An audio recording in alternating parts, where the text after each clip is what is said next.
Hi, welcome back to Papa John's Kitchen. Remember to like us on Facebook and subscribe to the YouTube channel. If you have any questions or comments for me, reach out to me at papajohnspantry@gmail.com.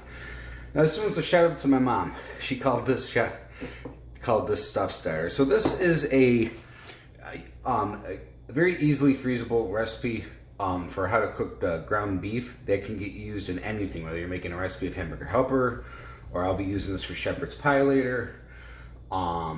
If you want to make your own Hamburger Helper, or if something calls for ground beef, this is how you cook it. So again, you can, instead of using an electric frying pan, you do this over a low to medium flame on a regular skillet on your stove top. So I have some hamburger over here that I'm going to add to the pan, and we're going to cook this down. I'll stop the video from time to time to check in with you folks. But so that is 2 pounds. That's about. This was a 5-pound container that I cut in the floor, so that's a little bit more than a pound blocks. But for a good ratio is, for every pound of beef, 1 cup of onions, diced onions. And this is something that you can use your frozen onions for. If you don't have frozen onions, use your fresh ones. But measure these out for you folks. And it doesn't have to be exact. 1,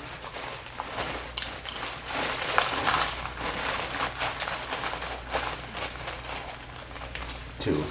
Now I'm going to cover this just because I have a cover. If you don't have a cover for your skillet on top of your stove, no problem. It is what it is. It doesn't need to be covered. So I will check with you folks in just a couple of minutes. Once this starts to brown up a little bit on the bottom, I'm going to take a potato mash and just start mashing this up a little.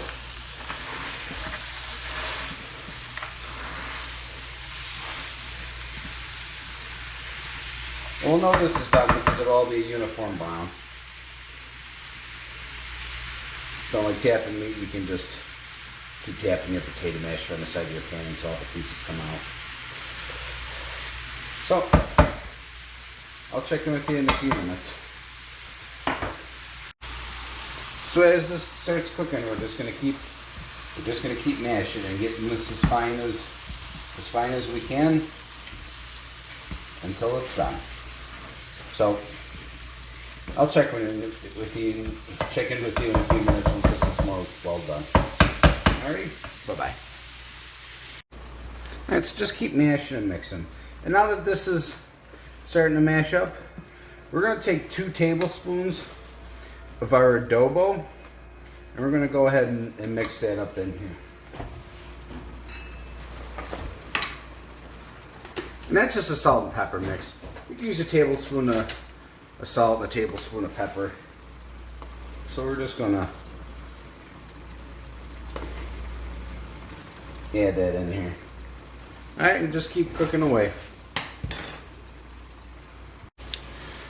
Alright, so I've just been mixing the onions and butter and mixing the seasoning thoroughly. I've just been doing it all with my potato masher. And I'm just keep mushing this up as we go.